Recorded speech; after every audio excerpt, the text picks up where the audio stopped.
બલરામ પણ જોડે પધાર્યા હતા સેના લઈ. બલરામને બધાનો સામનો કર્યો.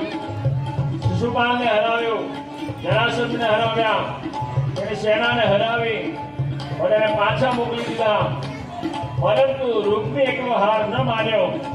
રૂક્મીએ શ્રી કૃષ્ણના રથનો પીછો ન છોડ્યો, પાછળ પાછળ દોડ્યો. ઘણા આગળ આવી ગયા ભગવાન અને પાછળ પાછળ રૂક્મી જોયો. રૂક્મીને જોઈ ભગવાન શ્રી કૃષ્ણે ક્રોધે ભરાયા.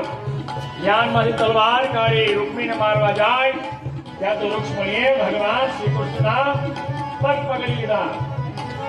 હે પ્રભુ, તમે તેમ તો મારો ભાઈ છે, તમારો તાળો સાળો છે, એને મારશો નહીં અને જીવન દાન આપો. ભગવાને માર્યો નહીં, પરંતુ એને અપમાનિત કર્યો. માથાના વાળ કાપી નાખ્યા, અડધી મોજ કાપી નાખી અને કદરૂપો કરી અપમાનિત કરી જીવતો છોડી દીધો. અને ભગવાન શ્રી કૃષ્ણ રૂક્ષ્મણીને લઈ દ્વારિકા આવી પહોંચ્યા. ત્યાં એમના ધામધૂમથી લગ્ન થાય છે. આપણે ભણીના શ્રી કૃષ્ણ રૂક્ષ્મણીના વિવાહ ઉત્સવમાં જોડાઈશું બધા.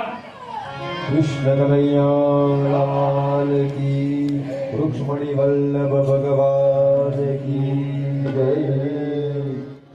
અહીંયાથી રૂક્ષ્મણીને ભગવાન આવી રહ્યા છે. આપણે બધાએ ઉભા થઈને એમનું સ્વાગત કરવું જોઈએ.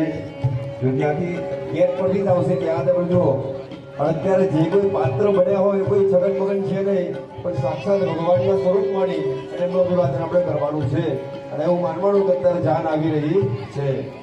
વાગે ઢોલ શરણાઈને વાજા, વાગે ઢોલ શરણાઈને વાજા,